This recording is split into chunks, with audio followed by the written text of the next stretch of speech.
Hello there. It is Jimmy J here. I'm the CEO and founder of Bottleneck Virtual Assistants. And I guess there was a communication error. We're having a little bit of snafu today in getting Mark Modesti, the co-founder and copywriter of Platform Creator. Really wanted to bring him on to answer some questions, but I believe there's probably some technical difficulties going on, but I didn't want to leave you hanging too long. So I wanted to come on today, and I thought, well, heck, this would be a great opportunity for me to talk a little bit about what's going on here. I think it's really important for us to be authentic and open and transparent and doing everything that we need to do in our own businesses. And I think there's so much noise out there, so much competition, that if you are not unique in your offering, product or service offering, and you're not transparent or authentic, meaning laying it all out there, telling the truth, good, bad, and ugly, you're going to have a really difficult time in, really growing or scaling the business there. And the reason why is because I don't care if there's B2B or B2C, you're always dealing with a human or a person. And so for me, B2P really is B2C. Business to business really is business to consumer. So I just wanted to come on a brief moment there. If anybody happens to be around and wants to ask me any questions whatsoever, I'm happy to answer them for you. And I'll be around for another several minutes if you'd like. In the meantime, I'm going to talk a little bit about what we do here at Bottleneck. So this whole COVID virus thing, since it started, has really shaken the trees, right? A lot of us have had to really focus on how we were going to make these adjustments so that we can continue working and hopefully not lose too much business. I don't know how it was for you and your business. For me, it hit home pretty good around the first or second week of April, if I remember correctly. And a lot of our clients did pull back. But we didn't stutter. We didn't stop. We jumped in the trenches, all of us together as a team, put our heads down. We refocused our efforts, we focused our efforts on redesigning not only our category, but our processes, our internal processes and systems via workflows. And then we also thought about, how are we going to come out on the other side of this thing? What are we going to be able to do to make sure that this thing doesn't suck us in and ultimately shut down the business here? We were nowhere near close to doing that, and didn't even really enter our mind, but we did see a drastic reduction in sales. So we did that. We took advantage of the time that we had together, and we went ahead and made a move. And in the process of focusing on the tweaks that we needed to make, updating our agreements and our processes, we elected to do 4 things kind of simultaneously, which is a bit of a challenge. Number one, we looked at a new CRM, a customer relation management software, and we pulled the trigger on that and got that going, and we're just about done with all the processes there. Number two, we decided to redesign our website.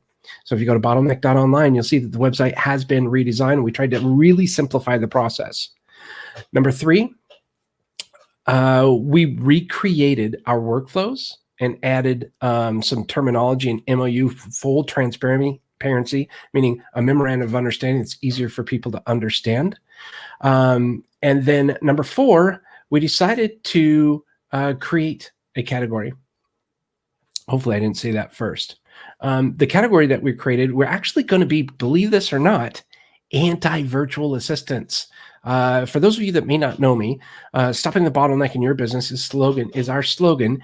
And the reason why we do that is to hire somebody from a remote-based, or as Matt Mullenweg says, one of the co-founders of WordPress, and now he owns and operates Automatic, with nearly 1,200 people, 1,200 employees, none of which are internal. They're all remote based, and he calls them a distributed workforce. I really like that term, a distributed workforce. He's still doing unbelievable.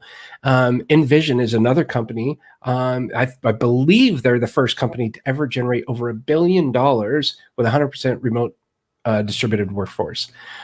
Much in the same way that these companies are operating, I feel that leveraging the power and experience of a well-trained remote-based assistant for your business can really help you increase your own productivity because you're allowed to concentrate on high level activities. This is a big game changer for a lot of us, and a lot of us are still uncomfortable with it.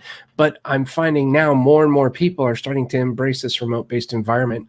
No matter whether or not they go back to a brick and mortar or they go back into the offices, you can still leverage the power of a virtual assistant in doing so.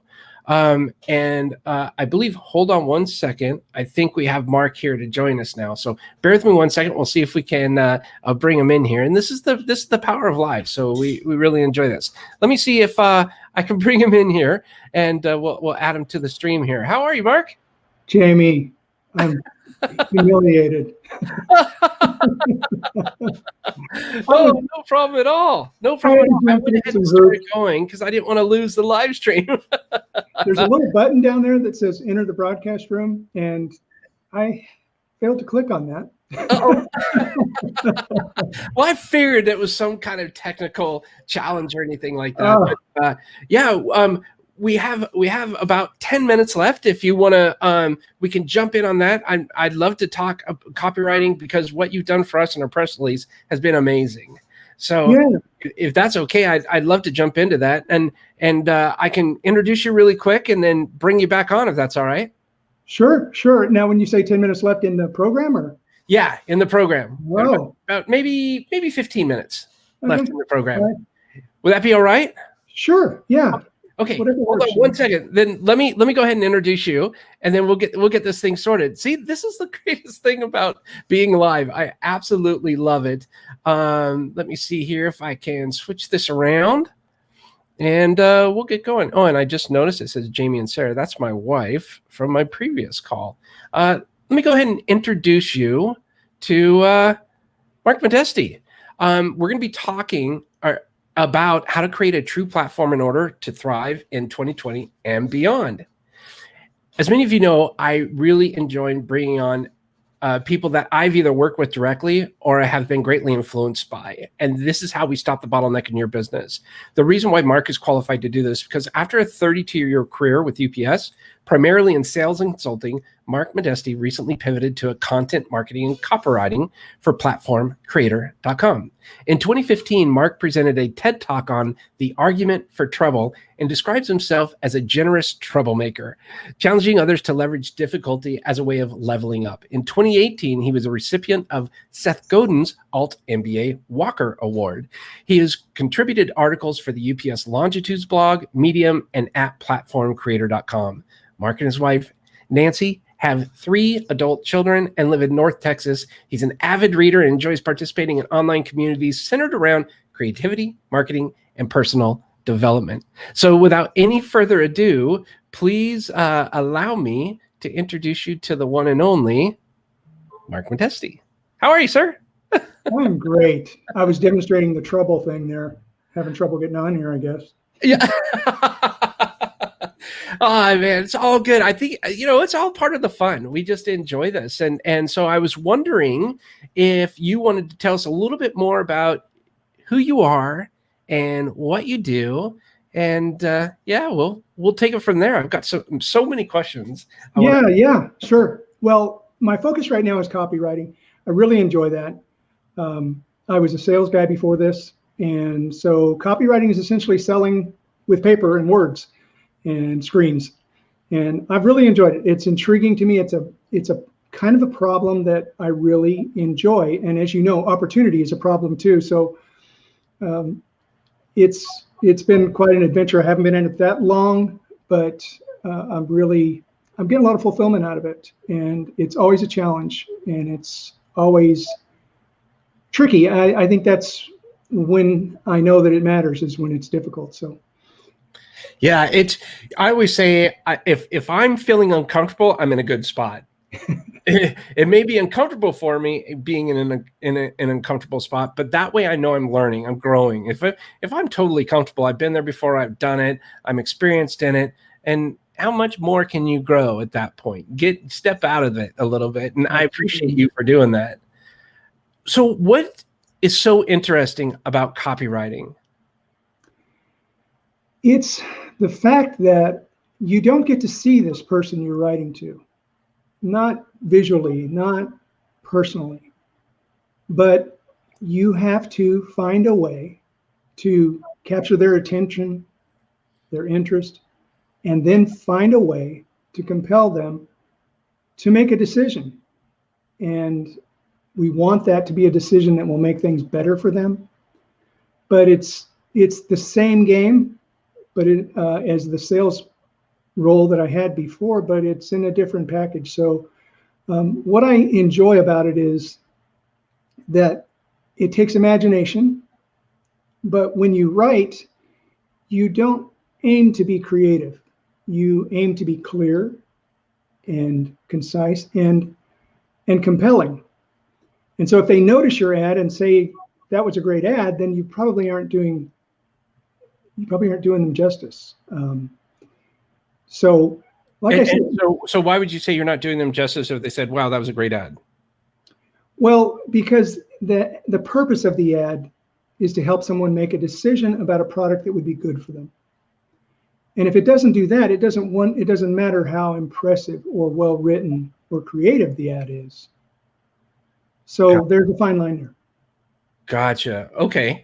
What are some tips and strategies you might be able to offer people that are kind of, some of the things that you've learned that you've seen happen or that you use that really help kind of take the writing up another level? Yeah. It's especially been reinforced here in this crazy time that we're in, crazy and serious. And you mentioned a moment ago, the true platform. That's what we've really been trying to focus on now. And people, they don't know what's going to happen next. There's a lot of uncertainty, and you have to ring true more than ever now. You can't be tone deaf. I was amazed at some of the marketing. I'm following it all the time and reading it and trying to use it to learn. And I was amazed at how tone deaf some of the marketing was. It was as though, we're getting a message. I remember messages within a day or two that said the typical, do you want to be rich messages, right? How to make $1 billion. And it slowed down a little bit, but it became ever more important for us to be true. And by true, I mean, I've got a little acronym here: transparent, reliable, unique, and empathetic. And by transparency, I mean clear and sincere about who you're for and what you're for. And reliability is about showing up, how you show up, and showing up with competence. And that's pretty much a given. We want to show up as competent about what we do, but also a kind of reliability that anticipates for your client or customer.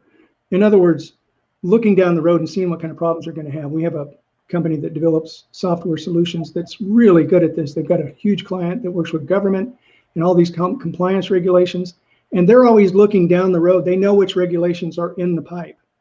And more than once, they've gone to their client and said, hey, or their clients come to them and said, oh my gosh, this new regulation. And they're like, it's okay. We're already there. We've already figured it out.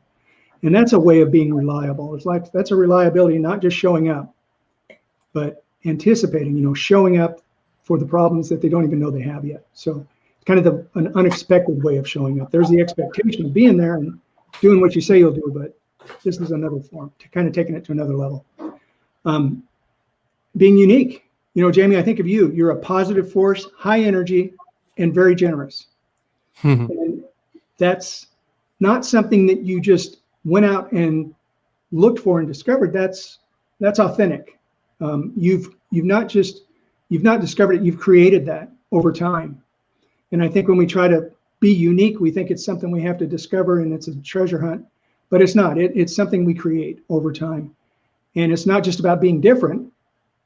It's about showing up authentically and helpful. Yeah. And then the last thing, empathy. That's kind of the framework. That's the groundwork really for all of it. Sharing your experience, We had another client who did a video shortly after, back in March, when we were all very tense, and we coached him a little, but it turned out he didn't really need our coaching. And that's what I mean about that, being clear and sincere. But he shared the struggle. He shared his experience. And I think he started off by saying, I'm here in our global headquarters, my house. And he knew who he was talking to. And he didn't need all that much coaching, because he shared his experience, and he was empathetic, and he knew how he felt. And we always think about empathy being knowing how others feel. That's important. But odds are, if we're feeling a certain way, as we all were, a lot of us had a lot of common fears and feelings back then. If you're feeling that way, others are likely feeling that way. And that's part of empathy too, I think. So that's where we're focused now. So when you write, how can you be true? How can you be a little more true? Because people are, even more sensitive to it now than ever. They want, what hasn't changed is that people do business with those they know, like, and trust. Yeah. That's not going to change. No. I think it's even more important now. I was just talking about this just before we came on, how important it is to maintain transparency and authenticity, and be true to yourself in that. Yeah, definitely 100%, because that's how you kind of cut through the noise. Yes. Right. Unique. I'm glad you put that in there, because being different, I wouldn't necessarily say anybody has to be better than someone else. They have to be different. And that's that unique trait, I think, that really needs to either follow you around or precede you before you walk onto that stage. And by stage, I mean, enter the market, right? Mm-hmm.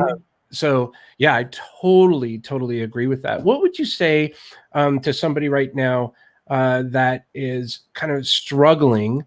They're trying to get into this thing, and they're kind of just stuck. They're stuck. They're not seeing the conversions that they're looking for, besides obviously reaching out to Mark. But what advice would you have for them? Well, you mentioned it earlier, copywriting. I would focus on that, even if you don't consider yourself a writer. Start speaking directly to your customers if you're not now. And it's a skill, it takes time, but it's worth it. And I would read some books. There's some great books on copywriting. You don't have to read a tome to learn it. But its essence is your platform. So think of it this way. When I say platform, most of us think about a digital platform like Facebook or Uber or whatever. But behind the digital platform is an analog platform. And that's you, your promise. And it all begins with a specific person with a peculiar problem. That's who you speak to. That's who you write to. That's who you, that's who you record your video for, is this specific person. And that means you say no to others who aren't that specific person. And that peculiar problem is peculiar in the sense of, how plants are indigenous to certain areas of the country or the globe. That kind of person has that kind of problem. So when you promise, your promise has to be tied directly to them. And so a specific person with a peculiar problem, and your promise is that you have a solution for that problem. And so, like I said, sometimes the problem is opportunity, right? Increase sales. And then so you speak to that problem. Start there, because that's what gets our attention, the problem. That's where the empathy comes in. That's where the sincerity comes in. You did a beautiful job of this on your interview with Christopher Lockhead. And thank you. You talked about this. The last P, I've got a lot of P's here. Promise, person, process. You have to explain how you're going to do that for them. The best way to do that is to imagine or learn or ask them what their objections are, and speak to those and explain how your process solves the problem for them. They have to know the logic. It's going to be an emotional decision when they buy, but then they have to justify it in their minds with logic. And that's the how. Gotcha. Yeah, it's telling a story, and I think a lot of stories, they can, I mean, you can elaborate to make them more kind of infotainment, edutainment kind of thing. Sure. I think you're able, but storytelling is really important. One thing I wanted to ask you about was, okay, when you're writing, you say you're writing to that person that has a peculiar problem, and you want to be able to solve that problem. Now, I've been told before, the way I wrote some stuff on the website, it was more about me and less about the person that was coming to visit. And so I had to kind of rethink my strategy there. And it seems to be working a little bit better now since I've kind of altered that. And I have an avatar, a person in mind when I'm writing that really has helped me out. And thanks to you, you've been a great assistant to that. But how do you know that you're doing the right thing? You're talking to the right person instead of talking about, okay, if you do this, this is what we offer, and this is what our software will do, or this is what our service does for you, and blah, blah, blah, blah, blah. I would think people, I've been told that that's not the way to write. Is that correct? I think there's a way of you know, when you said that you wrote it about yourself and your product, your intentions were great. You wanted them to have confidence in your product, but they don't go there until they know that you are for them, right? So think about emails you get, and you open them. There's three things you ask yourself when you open an email. Who's this from? Do I know them? Do they know me? Okay, if I don't know them, I'll listen a little bit if they give me the impression that they know me. And so maybe they describe my problem in a way that resonates, that makes me think, wow, they get it. They know what it's like not to know how to copyright, let's say, okay? And the next question is this for me? And the last question is, how will I know it works? So a great way to check that first box, you know, who it's for, is the language, like on your website, like you mentioned. There needs to be a lot of you language. It's not our software solves this problem. It's your problem is solved this way. And it doesn't mean there's no us language or we language, but it's all, you favor the you language, you and your, rather than me and my. It's a subtle shift, but as you mentioned, it's very tricky. I find that's usually one of the first places we can start with a lot of clients that we work with. Oh, that's nice. And what's the third thing? What's a good example of identifying the third thing? So the first one is, who is this for? Yeah. Who is this for? What is it for? What is it for? And what's the third thing? And how does it work? How does it solve their problem? And that doesn't mean you're giving away the secret sauce, because it's not secret sauce. It's you having worked a long time to figure out how to be the person that solves this problem. It's not a magic potion. And so how you do it, it just has to make sense. You have to solve the logic. Yeah. Once you've compelled them that you know an answer, you have a solution, then you've got to solve. They immediately, their mind says, okay, now, wait a minute, this costs money. If I'm going to move forward with this, I need to know more. And what they need to know is, how exactly does it do that? Right.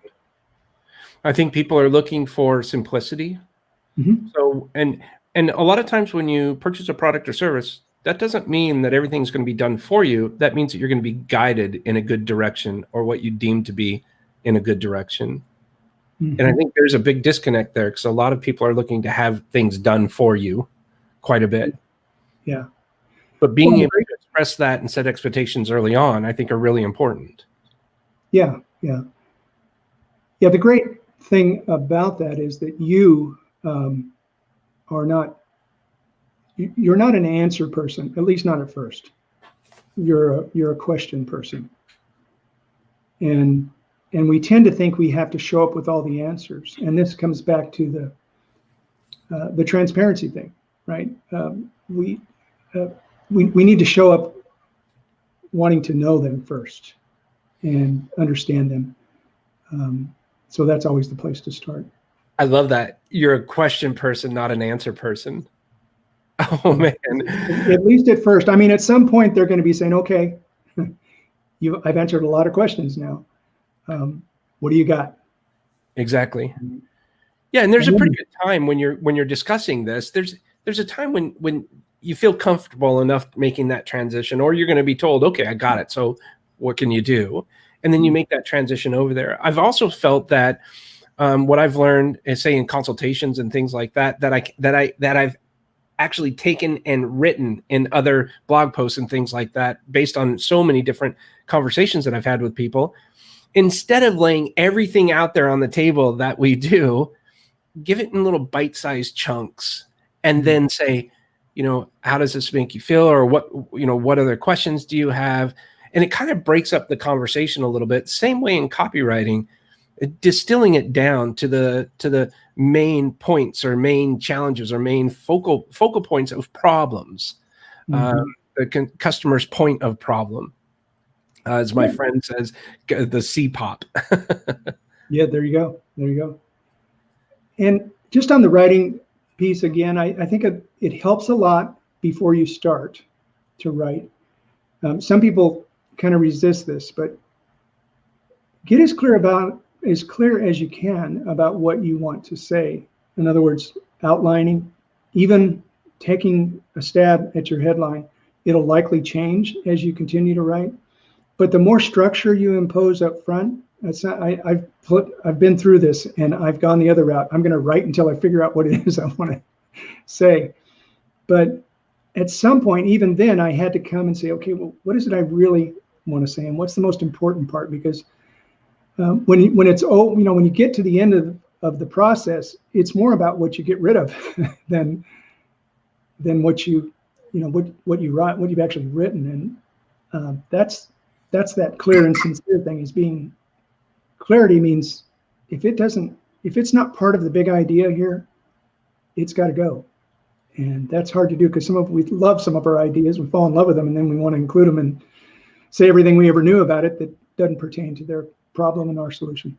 That just gave me a great idea, because you can talk about those, just the tips of the icebergs, but in actually doing the work, whether it's a service or product that helps somebody else, that's where the bottom of the iceberg comes in. That's where all the details and everything from the experience that I have learned or you have learned in your entire life, that's where the value comes from, I think, without really having to worry the client, the customer, the consumer about everything that's going on underneath the hood. They don't need to worry about that. They need to worry about what the end objective is going to be. Am I getting an ROI on this? And, without having to do, well, we do this and this and this, and you don't need to know all of it. Here's the touch points. That's a great idea. Yeah, I like that. I like that approach. Yeah. Well, how do people get in touch with you if they want to learn more? Well, it's easy. If you can remember Platform Creator, I'm just Mark at platformcreator.com. If you Google my name, I was blessed with a unique name, and I haven't found many other Mark Modestis on the web, so that works. But I primarily, I guess, I'm on LinkedIn, and then I tinker with Twitter and use Facebook a little bit, mostly just for professional purposes. Well, that's fantastic. Well, what would you say, any parting words of wisdom or anything that you might want to share with us before we wrap today? Well, I'm going to share real quickly. So this true framework, you did this beautifully when you were transparent and sincere and clear about your clients when this thing hit. And you had to pivot because their problem had changed. Your specific person, their peculiar problem had changed. And you recognized this and you showed up reliably by anticipating how you could help. And you changed your model to accomplish that. And then unique, as I mentioned, you're always yourself, the positive energy, you give hope that way.